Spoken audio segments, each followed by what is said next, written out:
마리아에게 천사를 보내시죠. 그죠? 오늘 1장 26절에 보면 갈릴리 나사렛 동네에 살고 있는 마리아에게 천사가 찾아간다라고 하는 거죠. 그러니까 우리가 잘 알듯이 나사렛 예수다라고 하는 것, 나사렛은 누구의 고향이에요? 마리아의 고향이에요. 그죠? 마리아가 살던 바로 그 장소가 어디냐면 갈릴리 나사렛이라고 하는 동네다. 그래서 하나님이 가브리엘이라고 하는 천사를 보냈다. 이렇게 이제 이야기가 출발되고 있는 거죠. 나사렛이라고 하는 동네가 뭐 조그만 동네죠. 지금도 우리가 성지 순례를 가면 들을 수 있는 그런 조그만 동네임에 틀림이 없습니다. 나사렛 동네에 이제 하나님의 천사 가브리엘이 마리아를 방문했다라고 하는 거죠. 그래가지고 이제 28절에 보면 얘기를 합니다. 뭐라고 얘기합니까? 은혜를 받은 자여 편안할지어다 주께서 너와 함께 하시도다. 그렇게 말하죠. 은혜를 받은 자여. 마리아는 처녀의 몸이란 말이죠. 이 당시 약혼을 했다라고 얘기하고 있지 않습니까? 그 약혼을 했다라고 하는 것을 통해서 보면 여러 가지 나이가 어느 정도 됐는지 좀 우리가 추정해 볼 수도 있겠죠. 그 당시 결혼 풍습을 통해서 우리가 살펴보면 한 12세에서부터 15, 16살 그 정도 나이가 굉장히 어린 그런 축에 속해 있는 처녀였다라고 얘기할 수 있죠. 남자를 나는 알지 못합니다 라고 하는 말을 통해서 우리가 얘기를 할 수 있을 겁니다. 정말 나이 어린 처녀에 불과한데도 불구하고 그런데 이 일을 지금 놀랍게 감당하고 있다라고 하는 게 저는 참 성경을 읽으면서 한 번 더 깊이 생각을 하게 됩니다. 하나님이 선택하고 하나님이 택정함을 입은 어린아이죠. 그럼에도 불구하고 그 어린아이는 담대한 신앙을 갖고 있어요.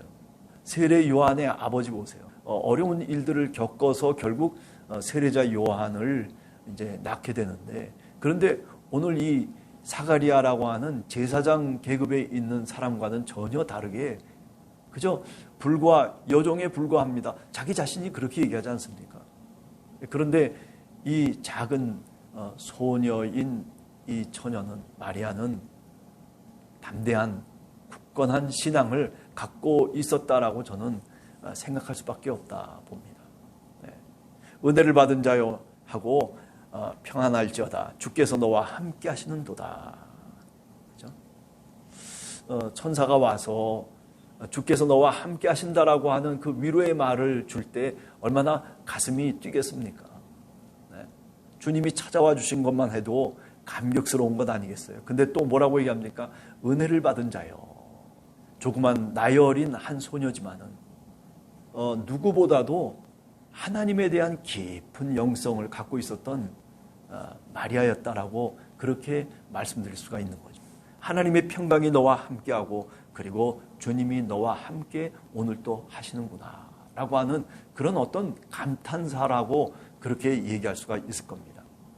그래서 29절에 보면 처녀가 그 말을 듣고 놀라서 이런 인사가 어찌민가 생각하는 거예요. 겸손하죠. 하나님을 향해서 간절한 마음과 믿음을 갖고 살아가고 있는 경건한 거룩한 한 처녀가 천사의 말에 깜짝 놀라는 거죠. 나는 비천한 여종인데 늘 마음속에 하나님을 사모하며 살아가는 것 틀림없지만은 그러나 자기 자신이 죄인이라고 하는 것을 늘 깨닫고 있었던 그런 마리아죠. 나는 비천한 여종이라고 하는 기본적인 마음과 겸손함을 갖고서 사실은 살아가는 한 소녀였어요. 그런데 지금 얘기를 하고 있습니다. 그 말을 천사의 말을 듣고 아니 세상에 이런 인사가 어찌민가라고 생각을 하는 거죠. 주가 너와 함께 하신다라고 하는 말, 이 임마누엘이라고 하는 이 말, 이것은 평범한 이야기는 아닙니다. 인사말이 아니라 사실은 주께서 너와 함께 하신다라고 하는 것은 이사야서 우리가 잘 알듯이 7장에 나오는 말 아니겠습니까? 그 이름을 임마누엘이라 하리라. 아마 내가 보기에는 이 마리아가 하나님의 말씀을 잘 알고 있는 여인이었을 것이다 생각해요. 총명하고 그리고 마음의 겸손함을 지니고 하나님을 간절히 사모하는 믿음을 갖고 있는 한 처녀. 그런데 임마누엘을 얘기하는 가브리엘 천사의 이야기를 듣고 깜짝 놀라는 거죠. 이사야서가 금방 생각나는 겁니다. 아니, 이런 인사가 도대체 어떤 이야기인가? 이미 이사야서 7장을 알고 있어요. 그죠? 처녀가 잉태하여 아들을 낳을 것이니 그 이름을 임마누엘이라 하리라. 그렇게 말하고 있거든요. 임마누엘이라고 하는 이 단어 하나가 그 어린 소녀의 마음을 붙잡는 거죠. 네가 잉태하여 아들을 낳으리니 그 이름을 예수라 하라. 이사야서 7장 14절에 보면, 그죠? 네가 아들을 낳을 것이요. 그리고 그 이름을 임마누엘이라 하리라. 이렇게 이사야 예언자가 예언을 하고 있죠. 그런데 오늘 천사가 와서 바로 그 성경 말씀을 통해서 얘기를 해주는 거예요. 그죠? 임마누엘이라 하라고 하는 그 이름을 다시 바꾸어서 뭐라고 얘기합니까? 예수라 하라라고 그렇게 바꾸어서 가브리엘 천사가 이야기를 하는 거죠. 예수라 하라. 예수.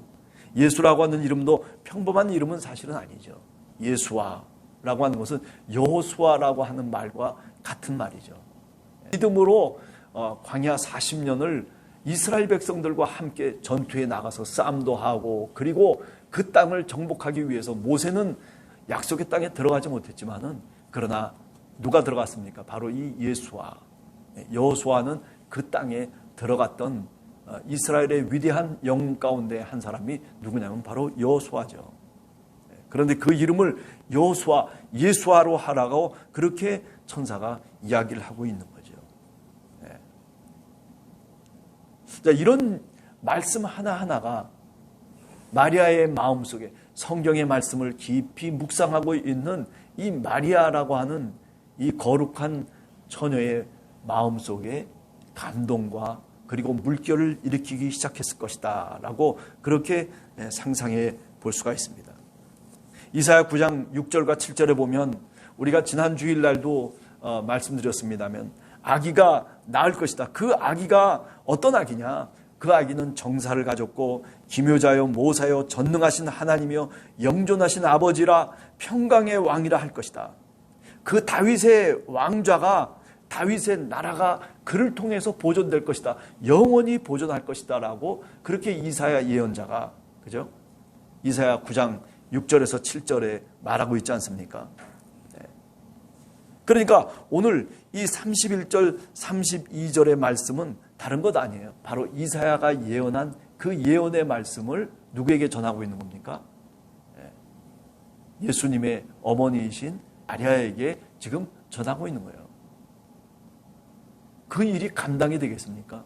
아니, 어쩌면 그러므로 인해서 자기가 당해야 될 그 많은 순환과 그리고 심지어는 돌에 맞아서 죽을 수도 있는 위험을 감수해야 되는 거거든요. 우리 같으면 벌벌 떨면서 그 일에 대해서 거부할 수밖에 없을 거예요. 내가 죽는데 이 나열인 한 소녀는 그 모든 것들을 자신이 감당하겠다라고 그렇게 받아들이고 있다는 사실이에요. 나는 남자를 모릅니다. 어찌 이런 일이 일어날 수 있겠습니까? 라고 34절에 이야기하고 있지 않습니까? 그럴 때 뭐라고 얘기합니까? 염려하지 말어. 성령이 너에게 임하셔서 하나님의 능력이 너에게 임하시면 이루어지지 못할 일이 없을 것이다 라고 얘기합니다. 35절에 보면 천사가 마리아에게 얘기합니다. 성령이 내게 임하시면 네가 능력을 받고 그죠? 그 이야기죠. 우리가 사도행전의 1장 8절에 보면 성령이 너에게 임하시면 너희가 권능을 받고 예루살렘과 온 유대와 사마리아와 땅끝까지 이르러 내 증인이 되리라. 그렇게 말했던 말과 유사한 말이 나오죠. 성령이 내게 임하시고 그죠? 지극히 높으신 이 하나님의 능력이 너를 덮으시리니, 하나님의 능력이, 하나님의 권능이 너에게 임하실 것인데, 그 권능이 임하셔서 네가 아들을 낳을 것이다. 그 하나님의 능력으로. 그죠? 근데 그 낳을 아들이 어떤 아들이냐? 하나님의 아들이라 일컬어질 것이다 라고 그렇게 단호하게 얘기를 하고 있습니다. 이 말에 어떻게 했어요? 이 말에 마리아는 뭐라고 대답합니까? 주여, 주의 여종이오니 말씀대로 이루어지이다.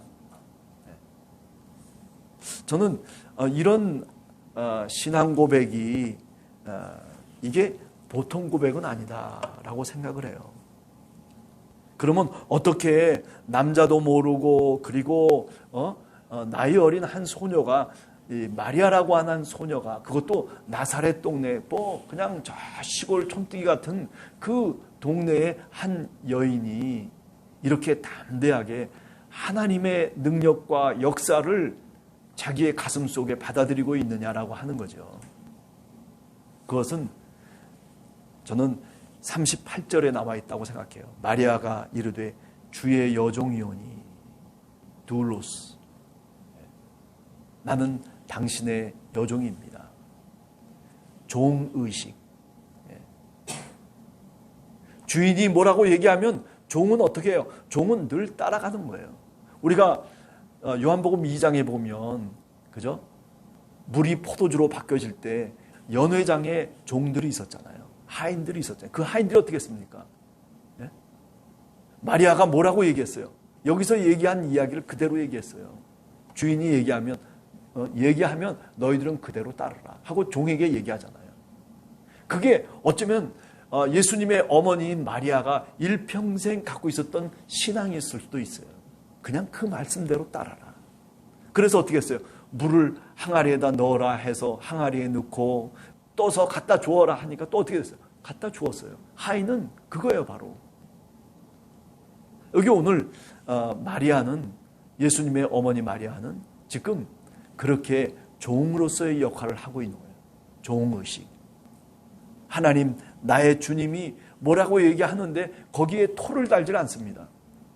주님, 당신의 말씀대로 이루어지기를 원합니다 라고 그렇게 얘기합니다. 이게 헬라말로는 카타토 레마수라고 하는 말이에요.